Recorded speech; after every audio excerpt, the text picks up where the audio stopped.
माननीय छत्तीसगढ़ हाईकोर्ट के द्वारा 2 अप्रैल 2024 को चयनित बीएड के अगेंस्ट में जो फैसला दिया गया माननीय सुप्रीम कोर्ट के जजमेंट के आधार पर, उस फैसले को चैलेंज करते हुए मध्य प्रदेश में बीएड कैंडिडेट के द्वारा एक याचिका दायर की गई है माननीय सुप्रीम कोर्ट में।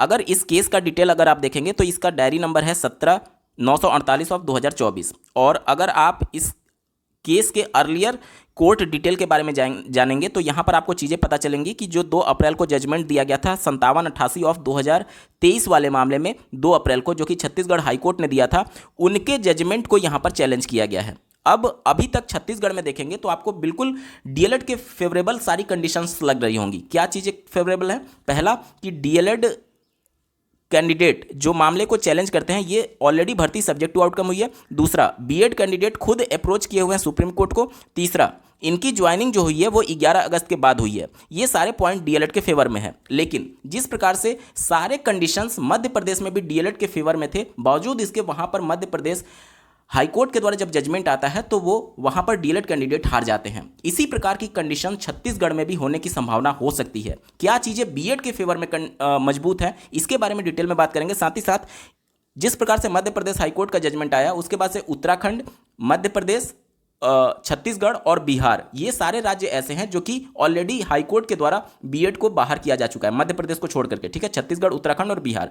तो जिस प्रकार से मध्य प्रदेश हाईकोर्ट ने जजमेंट दिया है, उसी के आधार पर यहाँ पर जो ऑलरेडी सेलेक्टेड बीएड कैंडिडेट को बाहर करने के लिए माननीय हाईकोर्ट ने आदेश दिया है, उस आदेश पर भी रोक लगाई जा सकती है, उसे भी पलटा जा सकता है। तो क्या चीज़ें बीएड के फेवर में है और क्या चीज़ें डीएलएड के फेवर में है, इन दोनों मुद्दों पर डिटेल में बात करेंगे। और साथ ही साथ वीडियो के साथ अंत में जरूर जुड़े रहिएगा इन सभी राज्यों के अभ्यर्थी, चाहे आप बीएड हो या फिर डीएलएड हो। और डीएलएड की जब हार हो रही है, सब कुछ उनके फेवर में होने के बावजूद, तो क्या उसकी हार की वजह है और उसको कैसे डीएलएड वाले कैंडिडेट अपने पक्ष में कर सकते हैं, इन सबके रिगार्डिंग डिटेल में बात होगी। अंत तक जरूर जुड़े रहिएगा। नमस्कार दोस्तों, मेरा नाम है नीरज, आप देख रहे हैं कैरियर बिट यूट्यूब चैनल। अगर आप इस चैनल पर पहली बार विजिट कर रहे हैं तो इसको सब्सक्राइब करते हुए बेल आइकन को प्रेस करना ना भूलें।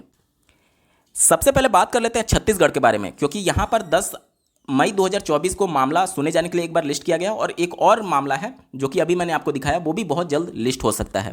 तो सबसे पहले छत्तीसगढ़ की बात कर लेते हैं। यहां पर सब कुछ डीएलएड के फेवर में है और बीएड के अगेंस्ट में है, ऊपर ऊपर अगर आप देखेंगे तो। लेकिन सुप्रीम कोर्ट का जो जजमेंट आया 8 अप्रैल को, वो जजमेंट माननीय हाईकोर्ट के फैसले को पलट भी सकता है या फिर उस पर रोक भी लगा सकता है, जिस प्रकार से मध्य प्रदेश में हुआ। अब कैसे, ध्यान से समझिएगा। पहला जो मजबूत पॉइंट है डीएलएड के फेवर में वो ये है कि यहां पर यह भर्ती जो थी वो सब्जेक्ट टू आउटकम हुई थी और बीएड वाले कैंडिडेट खुद अप्रोच किए थे सुप्रीम कोर्ट को और सुप्रीम कोर्ट ने उनको काउंसलिंग में पार्टिसिपेट करने के लिए बोला था, लेकिन उसकी भर्ती को खुद सुप्रीम कोर्ट ने सब्जेक्ट टू आउटकम रखा था। ये डीएलएड के फेवर में आपको दिख रहा है। लेकिन अगर आप 8 अप्रैल के जजमेंट को ध्यान से समझेंगे तो यही मैटर, यही मामला बीएड के फेवर में जा सकता है। कैसे, ध्यान से सुनिएगा। यहां पर सुप्रीम कोर्ट अपने 8 अप्रैल के जजमेंट में ये कहती है कि हमारा जो डिसीजन होगा वो प्रोस्पेक्टिव नेचर का होगा, लेकिन उन कैंडिडेट के लिए होगा जिस पर कोई भी कोर्ट ऑफ लॉ के द्वारा कोई भी कंडीशन इंपोज ना की गई हो। और साथ ही साथ सुप्रीम कोर्ट ये भी कहती है कि यहां पर जो केस होगा, जो सब्जेक्ट टू आउटकम होगा, सब्जेक्ट टू फाइनल आउटकम होगा, वो केस इंस्टीट्यूटेड किया गया हो, यानी बीएड कैंडिडेट के द्वारा इंस्टीट्यूटेड किया गया हो उसमें। अब ध्यान से समझिएगा, यहां पर जो मध्य प्रदेश हाईकोर्ट ने जजमेंट दिया है, इसी पूरे लाइन को लेकर के जजमेंट दिया है। यानी कि अगर कोई केस है तो अगर वो बीएड कैंडिडेट सुप्रीम कोर्ट में ले जाते हैं, हाई कोर्ट में ले जाते हैं, तो उसे ही केवल सब्जेक्ट टू आउटकम माना जाएगा, क्योंकि यहां पर इंस्टीट्यूटेड बाय देम यानी बीएड के लिए बात की गई है। तो उस कंडीशन में मध्य प्रदेश में बीएड वाले कैंडिडेट सुप्रीम कोर्ट में या फिर हाईकोर्ट में खुद से मामला नहीं ले गए थे, उसके आधार पर हाईकोर्ट ने जजमेंट दिया हुआ है। तो अब इसी पॉइंट को अगर हम लोग ध्यान में रखें, इसी पॉइंट को ध्यान में रखें और छत्तीसगढ़ पर अप्लाई करें, तो ध्यान से समझिएगा। आपको लग रहा होगा कि छत्तीसगढ़ में बीएड कैंडिडेट सुप्रीम कोर्ट को अप्रोच करते हैं, तो यहां पर इंस्टीट्यूटेड बाय देम ये माना जाएगा छत्तीसगढ़ में। लेकिन इसका भी दूसरा पहलू है। क्या पहलू है, ध्यान से समझिएगा। छत्तीसगढ़ में बीएड कैंडिडेट को सुप्रीम कोर्ट को क्यों अप्रोच करना पड़ता है? अप्रोच तब करना पड़ता है जब माननीय छत्तीसगढ़ हाईकोर्ट उनको डिसक्वालीफाई कर देती है। और डिसक्वालीफाई कब किया जाता है? जब 11 अगस्त का जजमेंट आ जाता है। अब अगर देखेंगे तो 11 अगस्त का जजमेंट रिव्यू हो गया है, जिसका कोई खास मतलब नहीं है, क्योंकि उसमें जो पॉइंट रिव्यू करके बदल दिया गया है दिनांक 8 अप्रैल 2024 के हिसाब से। तो अब जो डिसक्वालीफाई किया गया इस जजमेंट के हिसाब से, इस डिसक्वालिफिकेशन का कोई भी मतलब नहीं रह गया, क्योंकि अब जो चीजें एग्जामिन की जाएगी 11 अगस्त के आधार पर नहीं की जाएगी, बल्कि 8 अप्रैल के आधार पर की जाएगी। ठीक है, तो ये डिसक्वालिफिकेशन वाला जो मैटर मैटर था वो खत्म हो गया छत्तीसगढ़ से। ध्यान से सुनिएगा, सभी राज्यों के लिए बहुत महत्वपूर्ण बात मैं बता रहा हूं, क्योंकि बिहार और उत्तराखंड में जो चयनित को बाहर किया गया वहां पर भी फैसले पलट सकते हैं। तो डीएलएड हो या फिर बीएड हो, दोनों के लिए वीडियो बहुत महत्वपूर्ण है, ठीक है। तो पहला जो यहां पर कंडीशन था कि डिस्क्वालिफिकेशन हुआ है बीएड कैंडिडेट का, और इस डिस्क्वालिफिकेशन की वजह से बीएड कैंडिडेट को सुप्रीम कोर्ट को अप्रोच करना पड़ा। तो यानी कि इंस्टीट्यूटेड बाय देम, जो सुप्रीम कोर्ट में वो कोर्ट में खुद से अप्रोच करते हैं, वो क्यों करना पड़ा? जब उनको डिस्क्वालीफाई किया गया। और डिस्क्वालीफाई क्यों हुआ? जब 11 अगस्त का फैसला के आधार पर डिस्क्वालीफाई किया गया। अब इस फैसले का कोई मतलब ही नहीं है, क्यों? क्योंकि 8 अप्रैल का जजमेंट प्रभावी हो चुका है। यानी अगर 8 अप्रैल का जजमेंट अगर आप देखेंगे तो ये चीजें डिस्क्वालीफाई यहां पर नहीं होती, और उस कंडीशन में सुप्रीम कोर्ट में बीएड कैंडिडेट को अप्रोच नहीं करना पड़ता। तो क्या ये चीजें इंस्टीट्यूटेड बाय देम माना जाएगा?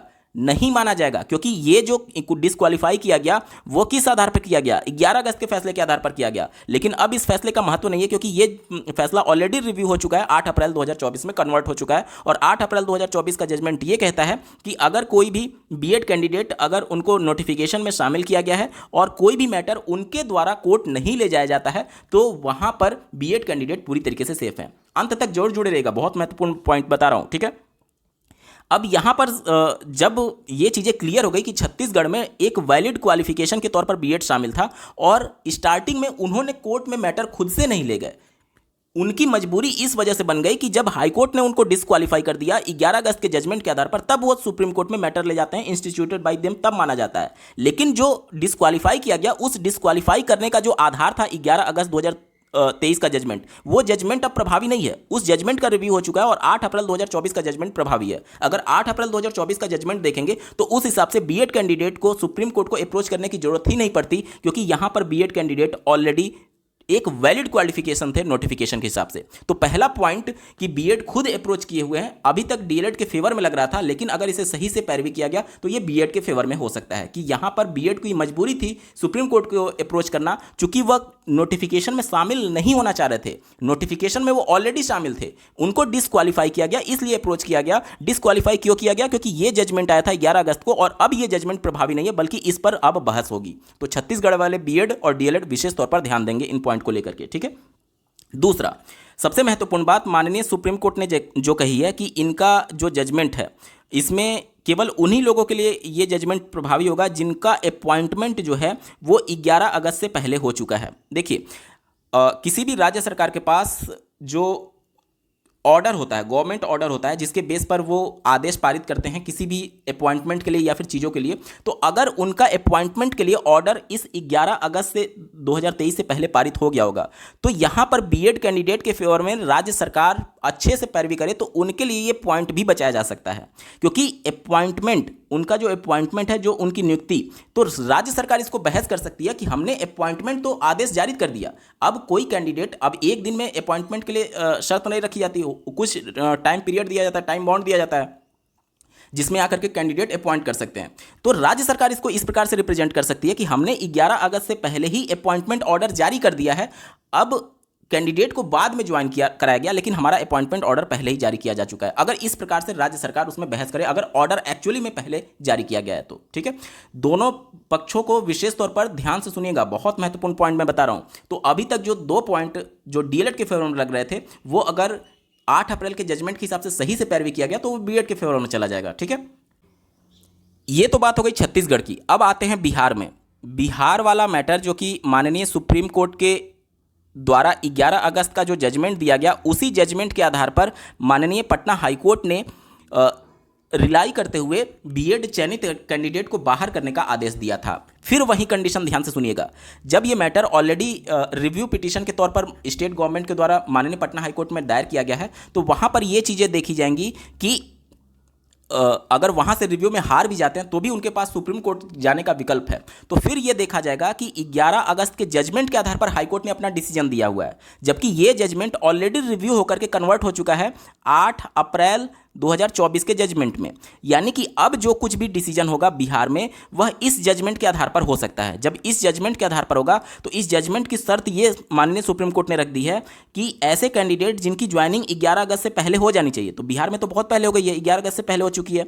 साथ ही साथ बीएड जो है वो वैलिड क्वालिफिकेशन होना चाहिए। नोटिफिकेशन में बीएड वैलिड क्वालिफिकेशन भी था नोटिफिकेशन में। साथ ही साथ माननीय सुप्रीम कोर्ट ये कह रही है कि जो सब्जेक्ट टू फाइनल आउटकम है वो केस इंस्टीट्यूटेड बाय देम, यानी बीएड कैंडिडेट के द्वारा स्थापित किया जाना चाहिए। तो बीएड कैंडिडेट के द्वारा स्थापित नहीं किया गया है बिहार में भी। हालांकि अगर आप देखेंगे तो वहां पर जो डीएलएड वाले कैंडिडेट थे उनको प्राथमिकता देने के लिए, प्रायोरिटी देने के लिए राज्य सरकार ने नोटिस जारी किया था, जिसको चैलेंज किया था वहां के बीएड कैंडिडेट ने हाई कोर्ट में। ठीक है, तो उसे नहीं माना जाएगा ये। क्यों? क्योंकि वो नोटिफिकेशन में ऑलरेडी वैलिड क्वालिफिकेशन शामिल थे, वो अलग मैटर है प्राथमिकता का लेकर के। ठीक है, तो यहां पर B Ed candidate instituted by them नहीं माना जाएगा और उसके बाद से वो सब्जेक्ट टू आउटकम नहीं माना जाएगा, ये सुप्रीम कोर्ट कह रही है। तो उसके हिसाब से बीएड कैंडिडेट बिहार में भी सेफ हो सकते हैं। अब आते हैं उत्तराखंड में।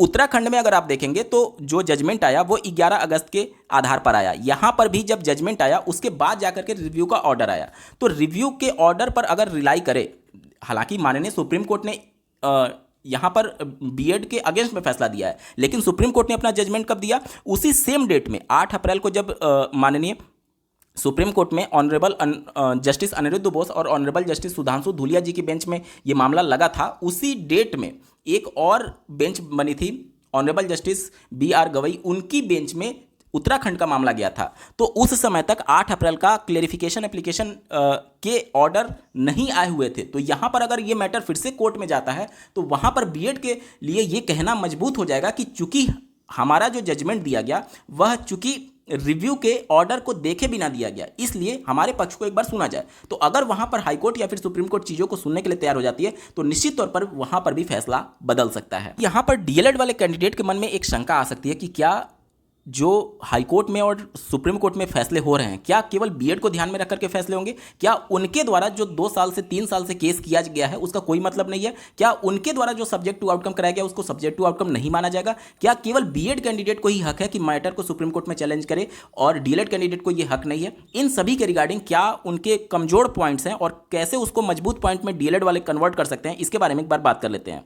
8 अप्रैल 2024 का जो हियरिंग है, 8 अप्रैल 2024 का जो हियरिंग है उसको बार बार आप रिवाइंड करके ध्यान से सुनिए। उसी जजमेंट में ही आपका सॉल्यूशन छुपा हुआ है। इस जजमेंट को अगर आप देखेंगे तो जब judgment honourable justice Aniruddha Bose लिखवा रहे थे तब उन्होंने इस वर्ड का कहीं भी यूज नहीं किया था। इस वर्ड का उन्होंने कहीं भी यूज नहीं किया था।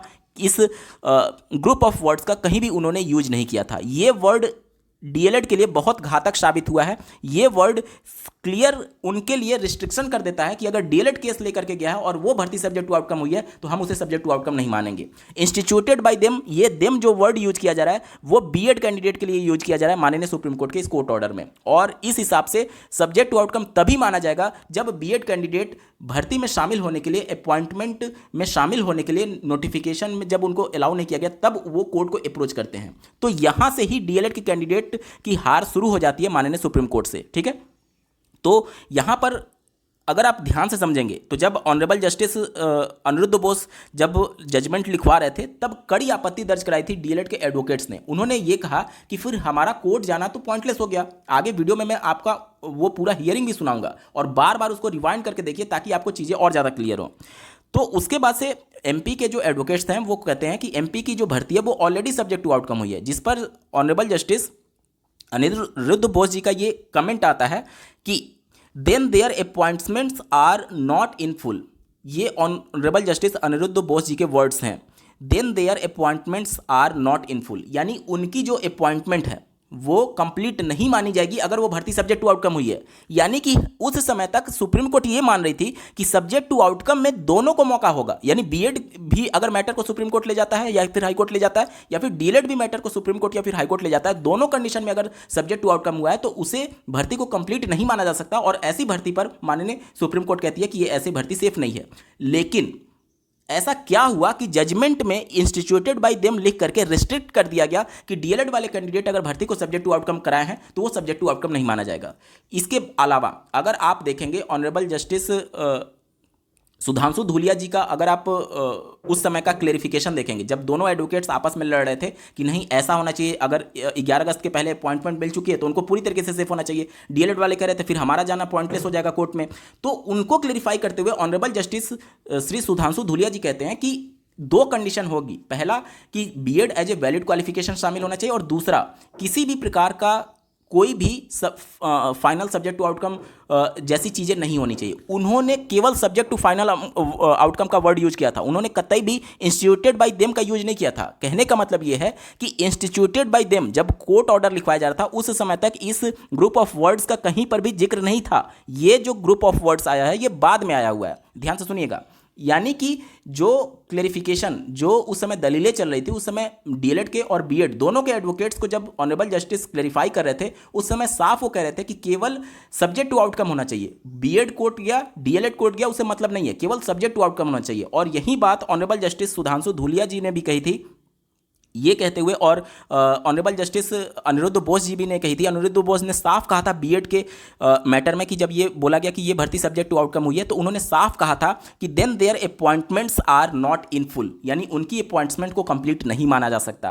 तो इस हिसाब से अगर आप देखेंगे तो सबसे पहले डीएलएड वाले कैंडिडेट को अगर पूरे मामले को सभी राज्यों में अगर अपने फेवर में करना है तो इंस्टीट्यूटेड बाय देम को फिर से क्लेरिफाई कराना पड़ेगा सुप्रीम कोर्ट से। अगर ये वर्ड्स देखिए, कई बार क्या होता है कि हाई कोर्ट में या फिर सुप्रीम कोर्ट में जब जजमेंट पास किया जाता है तो आपने देखा होगा कि सुधांशु धूलिया जी और ऑनरेबल जस्टिस अनिरुद्ध बोस जी बोल बोल करके लिखवा रहे थे। वहां पर कोर्ट में एक स्टेनोग्राफर होता है जो कि उनके वर्ड्स को सुन करके टाइप कर रहा होता है, मेन पॉइंट्स को वो टाइप कर रहा होता है। तो टाइपिंग के दौरान कई बार क्या चीज़ें होती हैं, पलट जाती हैं, हो सकता है वो सही से ना सुना हो सकता है वो, तो इस प्रकार की क्लेरिकल मिस्टेक्स जो होती है वो पॉसिबल होती है। हालांकि पूरा जजमेंट उनके द्वारा टाइप करके उस समय नहीं लिखवाया जाता है, लेकिन मेन पॉइंट्स उसी समय ऑनरेबल जस्टिस लिखवा रहे थे। और जब जजमेंट पूरा लिख जाता है एक बार फिर से वो रिव्यू करते हैं, देखते हैं कि कहीं कुछ गलती तो नहीं है। हो सकता है कि ये सारी चीजें ध्यान से निकल गई हो और ऐसा ग्रुप ऑफ वर्ड यहां पर आ गया जिसकी वजह से रिस्ट्रिक्ट कर दिया गया कि डीएलएड वाले कैंडिडेट अगर कोर्ट जाते हैं तो उनको सब्जेक्ट टू आउटकम का लाभ नहीं दिया जाएगा। अब यहां पर सबसे बड़ा सवाल यह आता है, आर्टिकल 14 ये कहता है कि कानून के समक्ष सभी बराबर होंगे। अगर डीएलएड के साथ गलत हुआ है और वो कोर्ट को अप्रोच करना चाहता है तो वो कोर्ट को अप्रोच कर ही नहीं सकता अगर ये वर्ड यहां पर जोड़ दिया गया। अगर बीएड के साथ गलत हुआ है तो वो कोर्ट को अप्रोच कर सकता है। मतलब एक ही नोटिफिकेशन में आप बीएड को अप्रोच करने की छूट दे रहे हैं और डीएलएड को अप्रोच करने की छूट नहीं दे रहे हैं, तो ये सीधे तौर पर आर्टिकल 14 का वायलेशन होगा। यहां तक चीजें क्लियर हो गई। अब ध्यान से समझिएगा, सिर्फ एक क्लेरिकल मिस्टेक को मैं थोड़ा सा और एक्सप्लेन करना चाहता हूं। सिर्फ एक प्रीपोजिशन से या फिर एक सिर्फ वर्ड से किस प्रकार से इसका पूरा मीनिंग चेंज हो जाएगा, ध्यान से सुनिएगा। माननीय सुप्रीम कोर्ट ये कहती है कि उनके ऊपर किसी भी कोर्ट ऑफ लॉ के द्वारा कोई भी मैटर इंपोज नहीं किया गया हो जो कि उनके अपॉइंटमेंट को सब्जेक्ट टू फाइनल आउटकम करता है उस केस के द्वारा जो कि उनके द्वारा स्थापित किया गया हो। उनके द्वारा, यहां पर जो प्रीपोजिशन है बाई जो है वो प्रीपोजिशन है। अगर मैं बाई के जगह ऑन कर दूं, ध्यान से समझिएगा, ऑन कर दूं, अब इसका पूरा मतलब समझिए। Any court of law to the effect that their appointment would be subject to final outcome of the case which might have had been instituted on them. यानी इसका मतलब ये हो गया कि उनका जो अपॉइंटमेंट किसी भी सब्जेक्ट टू फाइनल आउटकम हो गया है उस केस के अंतर्गत जो कि उनके ऊपर स्थापित किया गया। अब उनके ऊपर स्थापित करने का मतलब कौन करेगा? जाहिर सी बात है, जब देम का यूज यहां पर बीएड के लिए हो रहा है तो उनके ऊपर कौन करेगा? उनके अगेंस्ट में कौन करेगा? डीएलएड वाले कैंडिडेट करेंगे। तो अगर एक वर्ड केवल बाई को ऑन से अगर शिफ्ट कर दिया जाता है तो यहां पर इसका पूरा मतलब बदल जाएगा। तो यहां पर मैं यही चीजें समझाने की कोशिश कर रहा हूं कि अगर इस प्रकार की क्लेरिफिकेशन में इस प्रकार की क्लेरिकल मिस्टेक्स हुई हैं तो इसको क्लेरिफाई कराना बहुत जरूरी है, क्योंकि यहां पर सीधे तौर पर दिख रहा है कि जो दलीलें उस समय हुई थी, जो क्लेरिफाई ओरली माननीय सुप्रीम कोर्ट ने कहा था और जो रिटन में ऑर्डर आया उसमें जमीन आसमान का अंतर है। ओरली जब ऑनरेबल सुप्रीम कोर्ट ने कहा कि केवल दो ही कंडीशन है कि सब्जेक्ट टू आउटकम है तो वहां पर बीएड कैंडिडेट सेफ नहीं हो सकते। अब सब्जेक्ट टू आउटकम वर्ड का यूज किया था, उन्होंने कतई भी नहीं कहा था कि बीएड वाले ही कोर्ट में जाएंगे। ठीक है, तो यहां पर मैं सिर्फ यह समझाने की कोशिश कर रहा हूं कि अगर एक वर्ड चेंज हो जाता है तो यहां पर क्या परिवर्तित हो जाएगा। अब देखिए, अगर यहां पर बाई लगा है तो केवल बीएड को मौका दिया जा रहा है सब्जेक्ट टू आउटकम कराने के लिए। अगर ऑन लगा है तो केवल डीएलएड को मौका दिया जा रहा है सब्जेक्ट टू आउटकम कराने के लिए। लेकिन अगर दोनों को मौका देना है तब क्या करना होगा? अगर दोनों को मौका देना है तो यहां पर यह पूरा वर्ड ही हटाना पड़ेगा। अगर मैं इस पूरे वर्ड को हटा देता हूं, अब ध्यान से सुनिएगा, any court of law to the effect that their appointment would be subject to final outcome of the case which might have had been instituted। यानी कि उस केस के सब्जेक्ट टू फाइनल आउटकम, उस केस के subject to final outcome जो कि स्थापित किया गया, जो कि स्थापित किया गया। अब ये जो होगा वो आर्टिकल 14 का फेवर करेगा, क्योंकि यहां पर स्थापित करना यहां पर बीएड के संदर्भ में भी हो सकता है और डीएलएड के भी संदर्भ में हो सकता है। अब अगर बीएड के साथ अगर अन्याय हो रहा है, अगर उनको नोटिफिकेशन में शामिल नहीं किया गया, तो वो इंस्टीट्यूटेड करेंगे केस को, यानी उनके द्वारा स्थापित किया जाएगा। और अगर डीएलएड के बातों को नहीं सुना गया और बीएड को शामिल किया गया और अगर वो कोर्ट जाना चाहते हैं, तो यहां पर इंस्टीट्यूटेड लिखा गया, यानी स्थापित किया गया उस केस जिसमें सब्जेक्ट टू फाइनल आउटकम हुआ। तो अगर ये बाय देम हटा दिया जाता है, तो इसमें डीएलएड और बीएड दोनों के लिए सब्जेक्ट टू आउटकम को कंसीडर किया जा सकता है। लेकिन ये बाय देम वर्ड जब लिख दिया गया, यानी कि आपने रिस्ट्रिक्ट कर दिया डीएलएड कैंडिडेट को कि वो कोर्ट जा ही नहीं सकते। अगर उनका सब्जेक्ट टू आउटकम हुआ है तो वो सब्जेक्ट टू आउटकम माना ही नहीं जाएगा। तो ध्यान दीजिएगा, छत्तीसगढ़ वाले डीएलएड वाले कैंडिडेट 10 अप्रैल को जब मामले की सुनवाई हो रही है, तो इन्हीं चीज़ों को आपको यहाँ पर स्ट्रांगली कोर्ट को कन्विंस करना है कि जब चीज़ें 8 अप्रैल को हो रही थी, तो वहाँ पर ओरली जब चीज़ों को डिफाइन किया गया, तो आप बार बार रिपीट करके उस वीडियो को देखिएगा, उसमें कतई भी कहीं भी नहीं कहा गया है कि केस जो है वो इंस्टीट्यूटेड बाय देम होना चाहिए या फिर बीएड के द्वारा ही केस को सब्जेक्ट टू आउटकम माना जाएगा। जब डीएलएड वाले कैंडिडेट अपोज करते हैं, तो दोनों जस्टिस इसका सीधे से क्लैरिफाई करते हैं। पहले ऑनरेबल जस्टिस अनिरुद्ध बोस साफ तौर पर कहते हैं, जब डीएलएड के एडवोकेट औकत कराते हैं कि इस प्रकार से तो पॉइंटलेस हो गया, तो वहां पर उनके द्वारा कहा गया कि then their appointments are not in full, यानी उनकी भर्ती जो है वो कंप्लीट नहीं मानी जा सकती। इसका मतलब यह है कि उनके अगेंस्ट में थे उस समय जस्टिस जो अपॉइंटेड हुए हैं मध्य प्रदेश में बीएड में। और जब ऑनरेबल जस्टिस सुधांशु धूलिया जी जब दोनों पक्षों को क्लेरिफाई करते हैं, तो वहां पर आप देखेंगे तो 2 कंडीशन बताते हैं, जिसमें उन्होंने सिर्फ ये कहा था कि सब्जेक्ट टू आउटकम होना चाहिए, बीएड ले जाए या फिर डीएलएड ले जाए, ऐसे वर्ड का यूज ही नहीं किया गया था। तो जो रिटन में ऑर्डर आया है और जो दलीलें हुई थी, दोनों में कंट्राडिक्शन है। तो पहले इन चीजों को क्लेरिफाई कराना होगा। अगर ये चीज़ें क्लेरिफाई हो जाती है और यहाँ पर बाय देम हटा दिया जाता है, यानी यहाँ पर आर्टिकल 14 को के तहत दोनों को मौका दिया जा रहा है कि दोनों अगर केस किए हुए हैं और अगर भर्ती सब्जेक्ट टू आउटकम हुई है, तब वहाँ पर राहत नहीं दिया जा सकता। इस प्रकार से चीज़ें होनी चाहिए। और अगर बाय देम यहाँ पर लिखा हुआ है, तो सीधे तौर पर आर्टिकल 14 का ये उल्लंघन है। और इसका मतलब ये हो गया कि बीएड कैंडिडेट को तो कहा जा रहा है कि आप कोर्ट जा सकते हैं, लेकिन डीएलएड कैंडिडेट को उनका अधिकार, कोर्ट जाने का अधिकार ही छीन लिया गया। उनके सब्जेक्ट टू आउटकम कराने का मतलब ही कुछ नहीं रह गया। ठीक है, तो सबसे पहले ये चीज़ें क्लेरिफाई करानी होंगी। और ये क्लेरिफाई जो उस दिन एडवोकेट्स उपस्थित हुए थे, वहीं ऑनरेबल जस्टिस को कन्विंस कर सकते हैं कि उस दिन आपने ये चीज़ें कही थी और ये चीज़ों के हिसाब से ही हमने आपने दोनों पक्षों को सेटिस्फाई किया था। वो सारी चीज़ें ऑनरेबल जस्टिस को अभी भी याद होंगी, क्योंकि वो सारी चीज़ें ऑन रिकॉर्ड रहती हैं। अगर आप देखेंगे तो यूट्यूब पर ये सारी चीज़ें लाइव होती हैं और वो चीज़ों से कोई भी, चाहे किसी भी एडवोकेट पक्ष की बात करें, वो पलट नहीं सकता, क्योंकि वो पब्लिक डोमेन में है। अगर बंद कमरे में ये सारी चीज़ें होती तो चीज़ें पलट सकती थी, लेकिन चूंकि वो पब्लिक डोमेन में है और ओरली जब डिफाइन किया जा रहा था, तो उसमें साफ शब्दों में कहा गया कि केवल सब्जेक्ट टू आउटकम होना चाहिए और वैलिड क्वालिफिकेशन होना चाहिए। ठीक है, तो यहां पर अगर आप देखेंगे, अगर ये पूरा 2 शब्द यहां से हट जाता है, तब आर्टिकल 14 यहां पर लागू होगा, दोनों को मौका दिया जाएगा। अन्यथा की कंडीशन में यहां पर आर्टिकल 14 का सीधे तौर पर वायलेशन है। और बिना इन दोनों वर्ड्स के हटे डीएलएड कैंडिडेट के फेवर में फैसला आ ही नहीं सकता है। ना तो छत्तीसगढ़ में आएगा, ना तो बिहार में आएगा, ना तो उत्तराखंड में आएगा, और मध्य प्रदेश में तो उल्टा आ ही चुका है बीएड के अगेंस्ट, डीएलएड के अगेंस्ट में। तो ये सारी चीज़ों को कंसीडर करते हुए बीएड और डीएलएड अपने पक्षों को सुप्रीम कोर्ट में और हाई कोर्ट में जहां पर भी रेस्पेक्टिव मामले हैं वहां पर रखिएगा, अपने पक्ष को मजबूत करने के लिए। उम्मीद करता हूं आप सभी के डाउट क्लियर हो गए होंगे। इस वीडियो को देखने के लिए आपका बहुत बहुत धन्यवाद। भगवान करे आपका दिन शुभ हो। The fact that, for the reasons which we have indicated above, we hold that the judgment delivered by this bench on 11th August 2023 shall be in prospective in operation, but only those candidates who were appointed without any qualification imposed by any court of law and were in regular employment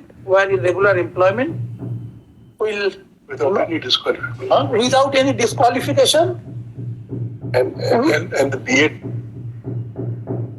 where their Just hold on. notice of advertisement specified B.Ed as a qualification, comma, Shall be retained. their services shall not be disturbed because of this judgment. Subject to this judgment, they shall not be Subject to- Subject to the court of. No, that can't be. We'll leave it to us. It's prospective. Correct. No, Correct. in some cases, Lord, your lordships may instead say, only a minute, your lordships may say, those who are appointed prior to the judgment dated, my lord, 11th August, We are saved. are No, that can't be. yes, they are otherwise disposed. Then there's no point of the judgment. Again, this will open litigation. Then going to the High Court was pointless. Some petition may. If B.Ed was not a qualification and you were appointed, then you go. That's it. That's all. No. What worries you? Where the court order says subject to result of. Yes. So they can't be protected. there your appointment is not in full. No, they, Exactly. We're grateful. That's fine. That's fine, Malad. this court was seized of the matter. That's fine. Correct. Subject to appointment, there are. Because all the MP High Court Malad also said that all these appointments are subject to the final outcome. Present application stands disposed of in the above terms. You will be saved, just hold on. You will be saved if, when you were selected and subsequently you were appointed, it was one of the qualifications. That's correct. That's all we want. Second, That's you will all. be saved if there is no such thing as subject to this order. Correct. Yes. Grateful. Please, no. Dictate us order. You pass order. I'm grateful.